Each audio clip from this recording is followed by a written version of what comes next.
Movie की शुरुआत होती है एक लैब से, जहां कोई एक अंडे के अंदर कोई केमिकल इंजेक्ट करता है और देखते ही देखते उस अंडे से एक और अंडा निकल जाता है। आगे कुछ लोग हॉलीवुड वॉक ऑफ फेम पर एलिजाबेथ स्पार्कल का नाम एक स्टार लगाते हैं। एलिजाबेथ एक अकादमी अवार्ड विनिंग एक्ट्रेस होती है जो एक एरोबिक टीवी शो के लिए बहुत ही ज्यादा फेमस होती है। स्टार लगाने के कुछ वक्त तक लोग इसके आसपास आकर सेल्फीज लेते हैं, इसे बहुत ज्यादा इज्जत देते हैं, लेकिन वक्त के साथ साथ यह स्टार पुराना हो जाता है और लोग इस पर चलना शुरू कर देते हैं। आगे एलिजाबेथ को देखते हैं जो अपने एरोबिक टीवी शो के लिए शूटिंग कर रही होती है। आज एलिजाबेथ स्पार्कल का 50वां जन्मदिन होता है, इसलिए सब लोग उसे बर्थडे विश करते हैं। शूटिंग के बाद एलिजाबेथ एक जेंट्स वॉशरूम में चली जाती है क्योंकि लेडीज वॉशरूम में कुछ प्रॉब्लम चल रही होती है। तभी उसी वॉशरूम में इस एरोबिक टीवी शो का प्रोड्यूसर हार्वी आता है,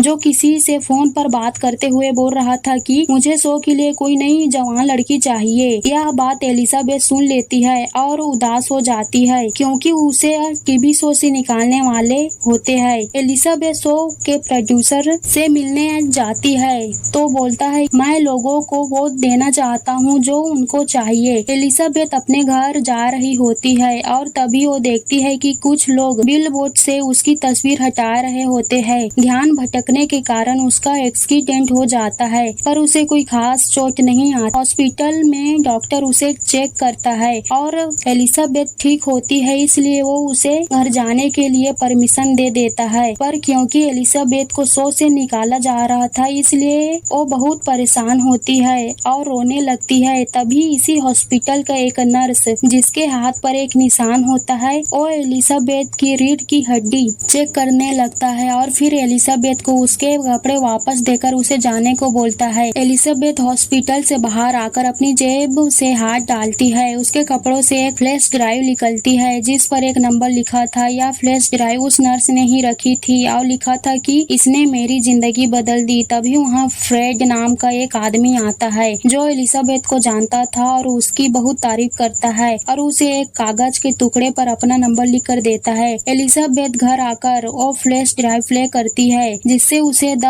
सब्सटेंस नाम का एक सीरम के बारे में पता चलता है, जिससे खुद का एक जवान, सुंदर और ज्यादा बेहतर वर्जन बनाया जा सकता है। पर ये सीरम दोनों वर्जन को जोड़कर रखता है और किसी भी हाल में हर 7 दिन के अंदर बारी बारी से दोनों वर्जन को एक्टिवेट करना पड़ता है और एक वर्जन को स्टेबलाइज करने के लिए हर रोज एक सीरम का इंजेक्शन लगाना पड़ता है, जो कि पुराने वर्जन के शरीर के रीढ़ की हड्डी से निकलता है। जब एक वर्जन एक्टिवेट रहेगा तब दूसरा वर्जन बेहोश रहेगा। एलिजाबेथ शुरुआत में उस फ्लैश ड्राइव को निकाल कर फेंक देती है, लेकिन बाद में वो उस नंबर पर कॉल करके बोलती है कि मुझे वो सीरम ऑर्डर करना है और अपना एड्रेस बताती है और वो सप्लायर भी उसे अपना एड्रेस बताकर तुरंत कॉल कट कर देता है। अगले दिन एलिजाबेथ अखबार पढ़ते हुए देखती है कि उसे टीवी शो में रिप्लेस करने के लिए ऑडिशन लिए जा रहे हैं। उसी न्यूज़पेपर के साथ उस सप्लायर का एक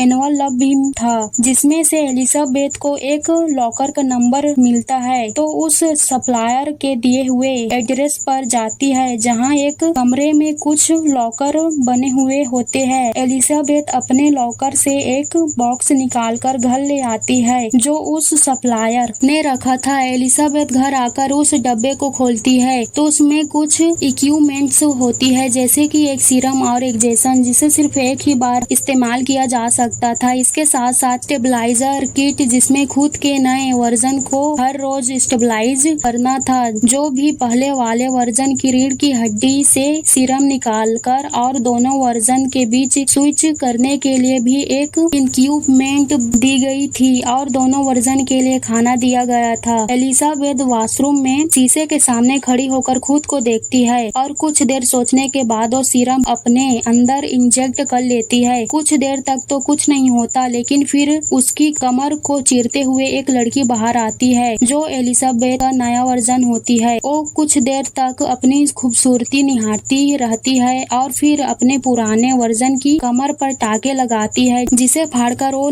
बाहर निकली होती है और इसके बाद अपने पुराने वर्जन को खाना देती है। अगले दिन नहाने के बाद अचानक से उसके नाक से खून आने लगते हैं। तब वह जल्दी से अपने पुराने वर्जन की रीढ़ की हड्डी से स्टेबलाइजर सीरम निकाल कर लगाती है और तब जाकर उसे थोड़ा अच्छा महसूस होता है। इसके बाद वो उसी टीवी शो में ऑडिशन देने जाती है जहां से उसे निकाल दिया गया था और वहां जाकर अपना नाम सू बताती है। सू को टीवी शो के लिए सेलेक्ट कर लिया जाता है, पर वो शो के प्रोड्यूसर को बताती है कि मुझे हर हफ्ते शहर से बाहर जाना पड़ता है अपनी बीमार माँ की देखभाल करने के लिए, और इसके लिए भी प्रोड्यूसर मान जाता है। प्रोड्यूसर इस नई एलिजाबेथ यानी सू के साथ नया शो बनाने वाला होता है और देखते ही देखते पूरा हफ्ता बीत जाता है और जब स्विच करने की बारी आ गई होती है, यानी अब अगले एक हफ्ते के लिए एलिजाबेथ का पुराना वर्जन एक्टिवेट रहेगा और नया वर्जन बेहोश रहेगा। एलिजाबेथ अपने नए वर्जन से उसका खाना कनेक्ट करती है और स्टूडियो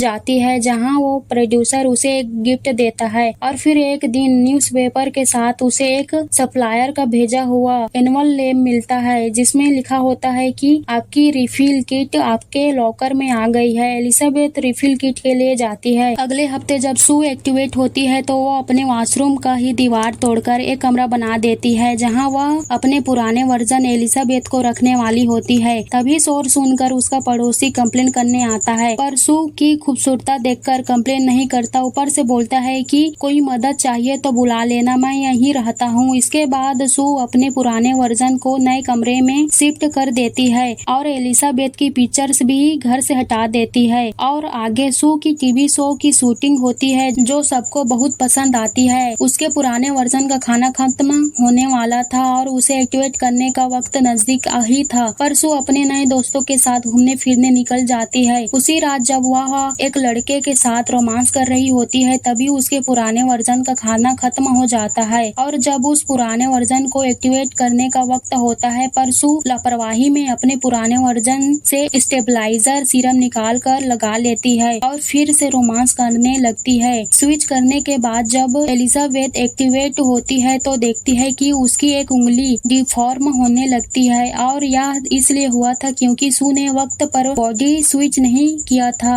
एलिजाबेथ उस सप्लायर को कॉल करके बताती है कि मेरे नए वर्जन ने बॉडी स्विच करने में कुछ घंटे की देर कर दी, इसलिए मेरी उंगली डिफॉर्म हो गई है। उंगली फिर से ठीक करने का क्या सोल्यूशन है? पर सप्लायर बोलता है कि जो हो गया अब उसे बदला नहीं जा सकता और बोलता है कि तुम दोनों एक ही हो। एलिजाबेथ नई रिफिल किट लेने जाती है और फिर एक रेस्टोरेंट में जाती है। वहाँ उसे एक बूढ़ा आदमी मिलता है जिसके हाथ में वही निशान होता है जो हॉस्पिटल में उस नर्स के हाथ में फ्लैश ड्राइव दी थी। यह बूढ़ा आदमी उस जवान लड़के का पुराना वर्जन होता है। यह बूढ़ा आदमी पूछता है कि क्या तुम्हारे नए वर्जन ने तुम्हें खाना शुरू कर दिया है? एलिजाबेथ घर आकर अपने पुराने सामान से फ्रेड का नंबर ढूंढती है जो उसे हॉस्पिटल के बाहर मिला था। फ्रेड को कॉल करके वह मिलने के लिए और ड्रिंक करने के लिए एक रेस्टोरेंट में बुलाती है। एलिजाबेथ तैयार होकर फ्रेड से मिलने जाने वाली होती है कि बिलबोर्ड पर सू की तस्वीर देखकर उसका कॉन्फिडेंस ही खत्म हो जाता है और वो फ्रेंड से मिलने नहीं जाती। आगे सू एक्टिवेट होने के बाद शो की शूटिंग के लिए जाती है जहां अचानक उसके शरीर से कुछ बाहर निकलता है। वो वॉशरूम में आकर अपनी नाभि के जरिए उस चीज को बाहर निकालती है। एक मांस का टुकड़ा होता है जो एलिजाबेथ ने खाया था। यह सिर्फ एक सपना होता है जो सू एक्टिवेट होने से पहले देख रही होती है। सू शूटिंग के लिए स्टूडियो जाती है जहां प्रोड्यूसर उसे बताता है कि तुम्हें न्यू ईयर यू के स्पेशल शो को होस्ट करने का मौका दिया जा रहा है जो कि 3 महीने के बाद है। सू बहुत खुश हो जाती है और शो होस्ट करने के लिए मान जाती है। सू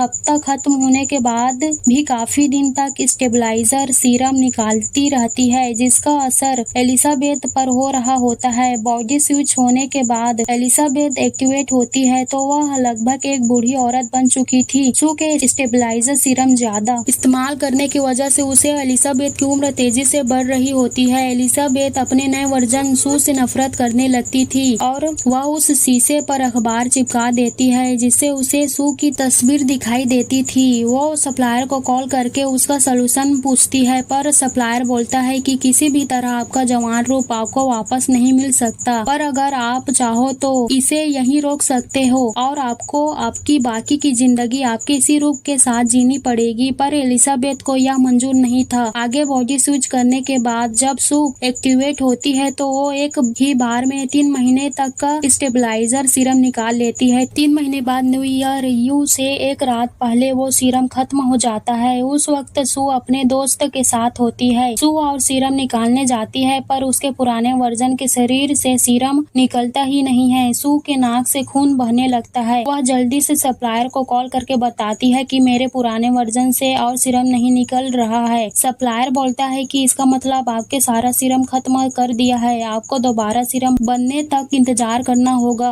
और बॉडी स्विच करने को बोलता है। सू गिरते पड़ते वॉशरूम में जाकर बॉडी स्विच करती है और अब क्योंकि सू ने लिमिट से ज्यादा स्टेबलाइजर सीरम इस्तेमाल किया था, इसलिए एलिजाबेथ की उम्र तेजी से बढ़ गई थी और अब वो एक बहुत ही बूढ़ी औरत बन गई होती है। अब सू का दोस्त वॉशरूम की तरफ जाता है तो एलिजाबेथ उसे चिल्लाकर भगा देती है। एलिजाबेथ उस सप्लायर को कॉल करके बोलती है कि मैं ये सब यहीं रोकना चाहती हूँ। इसके बाद एलिजाबेथ अपने लॉकर से वो फाइनल किट लाने जाती है। इसमें टर्मिनेशन सीरम होता है। इस सीरम से वह नए वर्जन यानी सू को खत्म कर सकती थी। एलिजाबेथ सू को वो टर्मिनेशन सीरम लगाने वाली होती है कि तभी उसके दिमाग में उस सप्लायर की आवाज गूंजने लगती है जो कह रही थी कि अगर तुमने एक बार ऐसा कर दिया तो तुम जैसी हो वैसी रह जाओगी। पर एलिजाबेथ गुस्से में सू को वो इंजेक्शन लगा देती है पर पूरा सीरम इंजेक्ट होने से पहले वो रुक जाती है क्योंकि अब भी वो सुंदर बनकर लोगों की तारीफें सुनना चाहती थी और फिर वो सू को जगाने की कोशिश करने लगती है। अब सू नहीं जागती तो वो बॉडी स्विच करने की कोशिश करती है। जब कुछ नहीं होता तो वो सू के दिल में वो निडल लगा देती है और